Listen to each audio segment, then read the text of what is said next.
혹시 조금 나머지 공부하실 부분 있나요? 이렇게 돌발 질문하면 당하게 됩니다. 당황합니다. 안녕하세요. 채널의 김원중 기자입니다. 이번 너 몰래야 너가 몰랐던 거 내가 알려주는 시간이죠. 이번 시간에는 여성분들 이거 꼭 보셔야 됩니다. 꿀팁입니다. 생리통 예방과 질환이 어떻게 되는지 알아보는 시간을 갖도록 할 건데, 그래서 오늘도 여기 모신 전문의 선생님 한 분 모셔왔습니다. 네, 안녕하세요. 산부인과 전문의 김정현입니다. 네, 오늘 주제는 또 제가 얘기할 수가 없을 것 같아요. 전편에 저희가 피임에 관해서 했었죠. 네. 아마 여기 위에 보시면은 이제 저희 떠 있을 텐데, 이번에도 저희가 이게 할 수 없는 주제라서 이제 전문 선생님하고 같이 이 정보를 공유하는 시간을 갖도록 하겠습니다.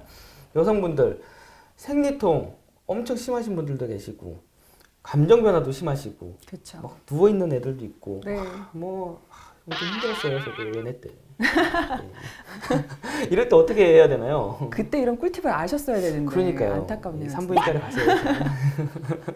그렇죠. 이제 생리통, 생리전 불쾌장애, 생리과다증 이런 게 생리랑 관련된 아주 주된 질환들이거든요. 그렇죠. 이제 생리통은 보통 10명 중에 한 5명에서 9명 정도 앓는 가장 흔한 그런 증상이죠.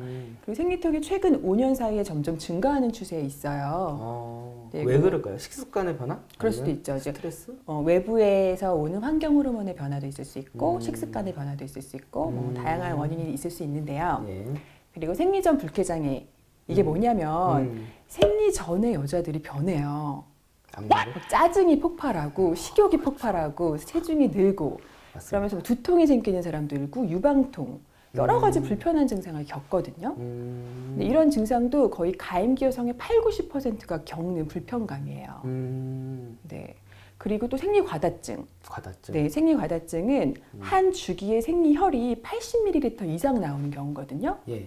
근데 우리가 80ml 잴 수가 없잖아요. 그렇죠. 그쵸? 어떻게 네. 죠? 그래서 보통 하루에 생리대를 8장 이상 간다. 그러면 생리과다증을 의심해 볼 수 있어요. 8장. 네. 전 체감이 안 오는데 아마 여성분들 체감을 많이 하실 것 같아요. 다들 아실 겁니다. 예. 네. 알겠습니다.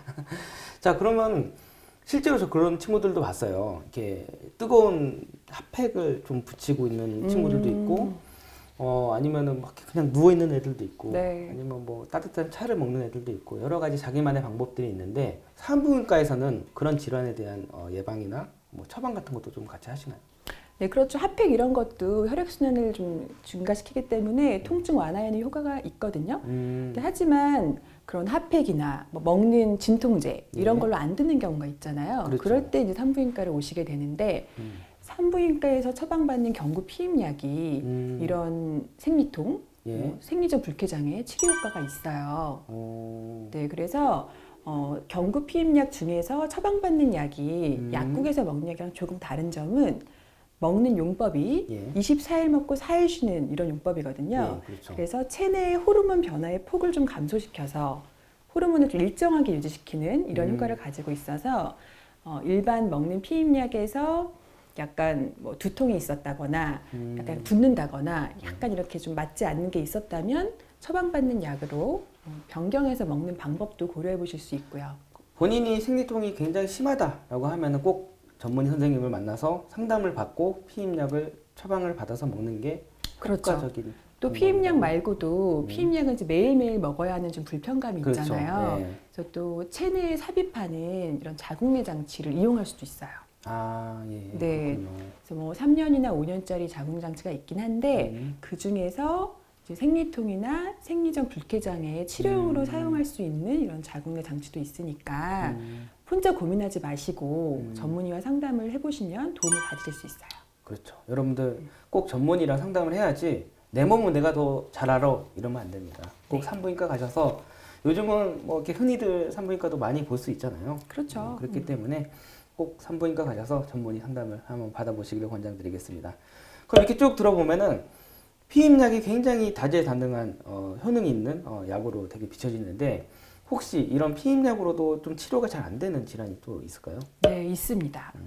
이 생리통이 1차성 생리통과 2차성 생리통으로 구분을 하는데, 2차성 생리통인 경우에는 자궁에 어떤 특정한 질환이 있기 때문에 생기는 생리통이거든요. 예. 대표적인 게 자궁 근종, 자궁 선근증, 자궁 내막의 폴립, 자궁암도 생각해 볼 수가 있어요. 그래서 이렇게 질환에 의해서 생긴 생리통이라면 경구 피임약으로 조절이 되지 않아요. 근데 그걸 본인이 알 수가 없잖아요. 그래서 없던 생리통이 생겼거나 생리통이 갑자기 너무 심해졌거나 이런 경우에는 반드시 산부인과 가셔서 검사를 통해서 정확한 진단을 받으시는 것이 필요합니다. 그렇죠. 정확한 진단. 항상 똑같은 얘기를 반복하는 것 같은데 정확한 진단을 위해서는 산부인과 꼭 방문하셔서 전문 선생님에게 꼭 저희 병원 오시라는 게 아니고요. 병원 이름 아까 지인 산부인과예요. 그렇죠. 네, 지인 산부인과. 지인 산부인과. 예, 지인 산부인과라고 합니다. 어디 네. 위치하고 계세요? 갑자기 PPL이 성북구에 있습니다. 성북구에 있답니다. 여러분들 성북구에 있는 지인 네, 산부인과. 네. 예. 꼭 지인 산부인과 안 오셔도 됩니다. 네. 알겠습니다. 지난 편 보시면은 뭐 피임약이 뭐 1일 1회 정해진 시간에 복용을 하면은 99% 피임 효과를 볼 수 있다라고 네, 하는데 맞습니다. 뿐만 아니라 뭐 월경질환 치료에 대해서도 다양하게 사용할 수가 있는 약으로 저는 지금 인식이 되고 있는데 그 외에 또 혹시 좀 사용 방법이 다양하게 또 쓰이는 분야가 또 있을까요? 경구 피임약이 생리 주기 조절하는 목적, 네. 이제 호르몬 치료하는 목적으로도 사용이 될 수가 호르몬 있고, 치료하는 목적으로? 네, 그런 목적도 사용이 될 수가 있고요. 그리고 아까 말씀드린 생리통, 생리전 불쾌 장애, 그리고 이제 경구 피임약을 복용이 가능한 14세 이상에서 여드름 치료로도 여드름? 네, 사용을 하실 수가 있어요. 그러면 제가 중학교 시절 때 먹었던 여드름 치료약이 다 이런 약이 아니 전혀 다르고요. 전혀 다른 네, 약인가요? 남자분에게 쓰는 건 아닙니다. 그렇군요. 남성 네. 호르몬을 좀 억제하는 효과가 있어서 여성분들에게 여드름 치료로 사용이 되고 있는 거죠. 여성분들에게? 함부로 드시면 안 됩니다. 그렇죠. 네. 예.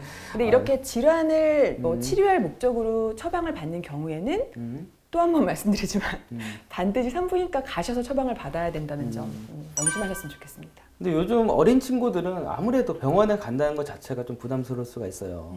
어린 친구들도 좀 너무 겁먹지 말고 네. 피임이 나쁜 건 아니잖아요. 오히려 좋은 그렇죠. 거잖아요. 네. 그 산부인과 가서 뭐 전문의 상담도 받아보고 올바른 처방도 받고 내 몸을 지키는 게 현명한 방법이지 않나 생각을 하는데. 네, 지당하신 말씀입니다. 네, 저도 근데 20대 때는 좀 산부인과 가기가 좀 힘들었었어요. 요즘엔 가세요, 산부인과? 그렇죠. 네, 잘하고 계시네요. 가고 있습니다. 가야죠. 네. 예, 그것까지 하겠습니다. 예. 자, 오늘 이렇게 너멀레야 오늘 시간에는 이 생리통에 대한 얘기를 좀 다뤄봤는데요. 혹시 좀 빠진 부분이나 좀 나머지 공부시킬 거 있으면 좀 얘기해 주시죠.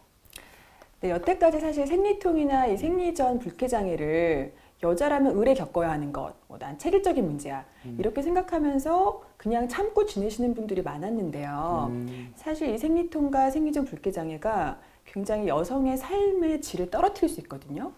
네, 그렇기 때문에 좀 적극적인 관리와 치료가 필요하다. 그리고 치료법이 있다는 거, 이걸 꼭 명심해 주셨으면 좋겠습니다. 그렇죠, 여러분 치료법이 있답니다. 꼭 근처 뭐 꼭 지인 산부인과 아니더라도 근처 산부인과 꼭 가셔서 전문의 상담을 한번 받아보시기를 권장드리겠습니다. 그렇죠? 맞습니다. 혼자 끙끙 앓지 마세요. 맞습니다. 예, 그럼 이렇게 오늘 시간 이렇게 마무리해도 되겠죠? 네. 예, 그럼 저희 끝인사 알고 계시나요? 네, 알고 있습니다. 그 전에 저희 유튜브 채널 좋아요와 구독하기 꼭 눌러주세요. 꼭 눌러주시면 됩니다.